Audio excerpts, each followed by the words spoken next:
मेरे प्यारे देशवासियों, नमस्कार। आज 27 दिसंबर है। 4 दिन बाद ही 2021 की शुरुआत होने जा रही है। आज की मन की बात एक प्रकार से 2020 की आखिरी मन की बात है। अगली मन की बात 2021 में प्रारंभ होगी। साथियों, मेरे सामने आपकी लिखी ढेर सारी चिट्ठियां हैं। माय गॉव पर जो आप सुझाव भेजते हैं वो भी मेरे सामने हैं। कितने ही लोगों ने फोन करके अपनी बात बताई है। ज्यादातर संदेशों में बीते हुए वर्ष के अनुभव और 2021 से जुड़े संकल्प है। कोल्हापुर से अंजलि जी ने लिखा है कि नए साल पर हम दूसरों को बधाई देते हैं, शुभकामनाएं देते हैं। तो इस बार हम एक नया काम करें। क्यों न हम अपने देश को बधाई दें, देश को भी शुभकामनाएं दें। अंजलि जी, वाकई बहुत ही अच्छा विचार है। हमारा देश 2021 में सफलताओं के नए शिखर छुए, दुनिया में भारत की पहचान और सशक्त हो, इसकी कामना से बड़ा और क्या हो सकता है। साथियों, नमो ऐप पर मुंबई के अभिषेक जी ने एक मैसेज पोस्ट किया है। उन्होंने लिखा है कि 2020 ने जो जो दिखा दिया, जो जो सिखा दिया, वो कभी सोचा ही नहीं था। कोरोना से जुड़ी तमाम बातें उन्होंने लिखी हैं। इन चिट्ठियों में, इन संदेशों में मुझे एक बात जो कॉमन नजर आ रही है, खास नजर आ रही है, वो मैं आज आपसे शेयर करना चाहूंगा। अधिकतर पत्रों में लोगों ने देश के सामर्थ्य, देशवासियों की सामूहिक शक्ति की भरपूर प्रशंसा की है।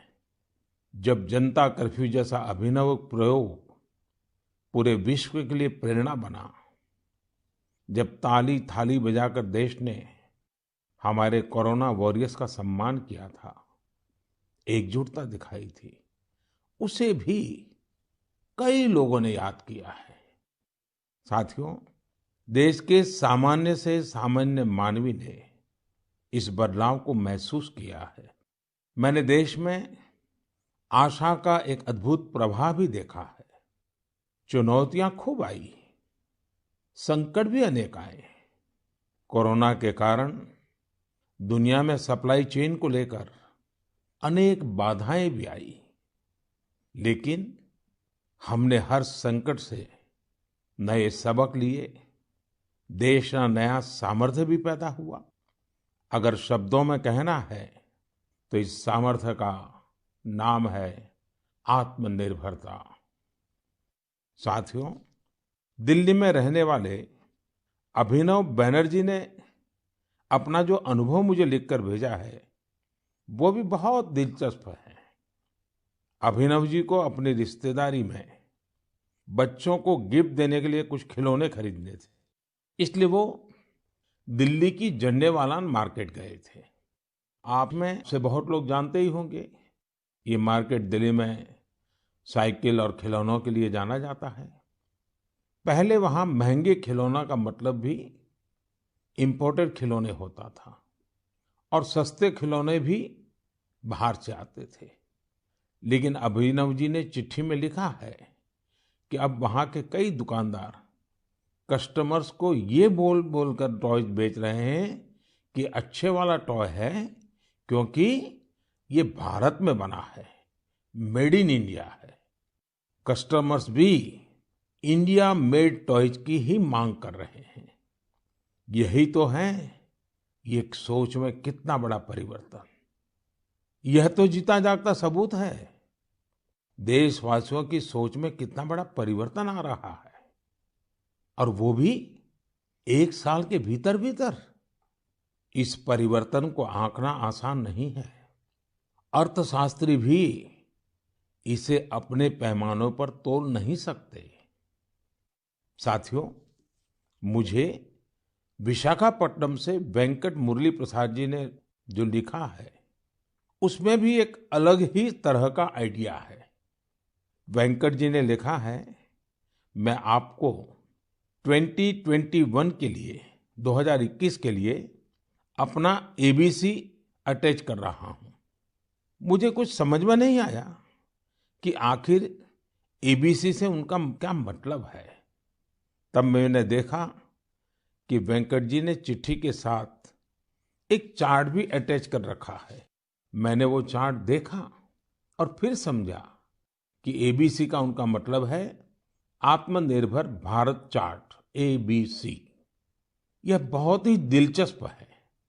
वेंकट जी ने उन सभी चीजों की पूरी लिस्ट बनाई है जिन्हें वो प्रतिदिन इस्तेमाल करते हैं। इसमें electronics, stationery, self care items, उसके अलावा और भी बहुत कुछ शामिल है। वेंकट जी ने कहा है कि हम जाने अनजाने में उन विदेशी प्रोडक्ट्स का इस्तेमाल कर रहे हैं जिनके विकल्प भारत में आसानी से उपलब्ध है। अब उन्होंने कसम खाई है कि मैं उसी प्रोडक्ट का इस्तेमाल करूंगा जिनमें हमारे देशवासियों की मेहनत और पसीना लगा हो। साथियों, लेकिन इसके साथ ही उन्होंने कुछ और भी ऐसा कहा है जो मुझे काफी रोचक लगा है। उन्होंने लिखा है कि हम आत्मनिर्भर भारत का समर्थन कर रहे हैं, लेकिन हमारे मैन्युफैक्चरर्स, उनके लिए भी साफ संदेश होना चाहिए कि वे प्रोडक्ट्स की क्वालिटी से कोई समझौता ना करें। बात तो सही है। जीरो इफेक्ट, जीरो डिफेक्ट की सोच के साथ काम करने का यह उचित समय है। मैं देश के मैन्युफैक्चरर्स और इंडस्ट्री लीडर्स से आग्रह करता हूं, देश के लोगों ने मजबूत कदम उठाया है, मजबूत कदम आगे बढ़ाया है। वोकल फॉर लोकल ये आज घर घर में गूंज रहा है। ऐसे में अब यह सुनिश्चित करने का समय है कि हमारे प्रोडक्ट्स विश्व स्तरीय हो। जो भी ग्लोबल बेस्ट हैं वो हम भारत में बनाकर दिखाएं। इसके लिए हमारे उद्यमी साथियों को आगे आना है, स्टार्टअप्स को भी आगे आना है।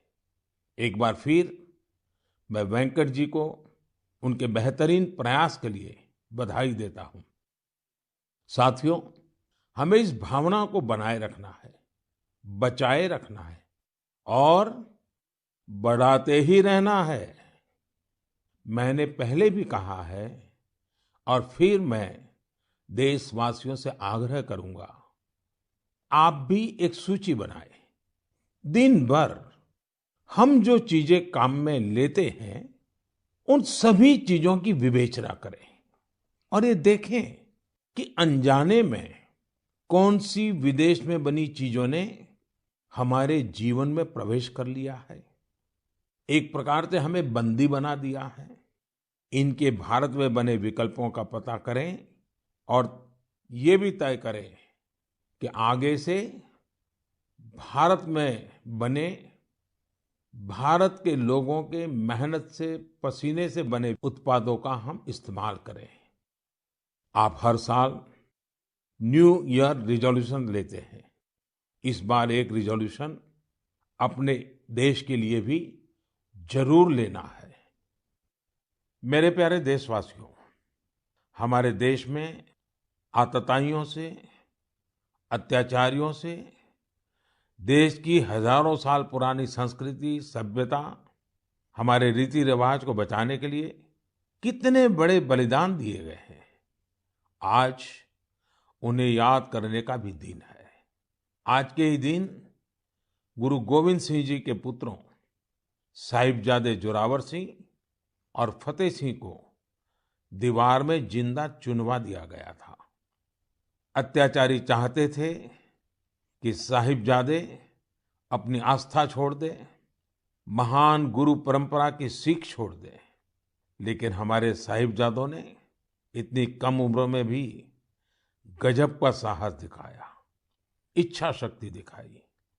दीवार में चुने जाते समय पत्थर लगते रहे, दीवार ऊंची होती रही, मौत सामने मंडरा रही थी, लेकिन फिर भी वो टस से मस नहीं हुए। आज ही के दिन गुरु गोविंद सिंह जी की माता जी, माता गुजरी ने भी शहादत दी थी। करीब एक सप्ताह पहले श्री गुरु तेग बहादुर जी की भी शहादत का दिन था। मुझे यहाँ दिल्ली के गुरुद्वारा रकाबगंज जाकर गुरु तेग बहादुर जी को श्रद्धा सुमन अर्पित करने का, मत्था टेकने का अवसर मिला। इसी महीने श्री गुरु गोविंद सिंह जी से प्रेरित अनेक लोग जमीन पर सोते हैं। लोग श्री गुरु गोविंद सिंह जी के परिवार के लोगों के द्वारा दी गई शहादत को बड़ी भावपूर्ण अवस्था में याद करते हैं। इस शहादत ने संपूर्ण मानवता को, देश को नई सीख दी। इस शहादत ने हमारी सभ्यता को सुरक्षित रखने का महान कार्य किया। हम सब इस शहादत के कर्जदार हैं। एक बार फिर मैं श्री गुरु तेग बहादुर जी, माता गुजरी जी, गुरु गोविंद सिंह जी और चारों साहिबजादों की शहादत को नमन करता हूं। ऐसे ही अनेकों शहादतों ने भारत के आज के स्वरूप को बचाए रखा है, बनाए रखा है। मेरे प्यारे देशवासियों, अब मैं एक ऐसी बात बताने जा रहा हूं जिससे आपको आनंद भी आएगा और गर्व भी होगा। भारत में लेपर्ड्स यानी तेंदुओं की संख्या में 2014 से 2018 के बीच 60% से अधिक की बढ़ोतरी हुई है।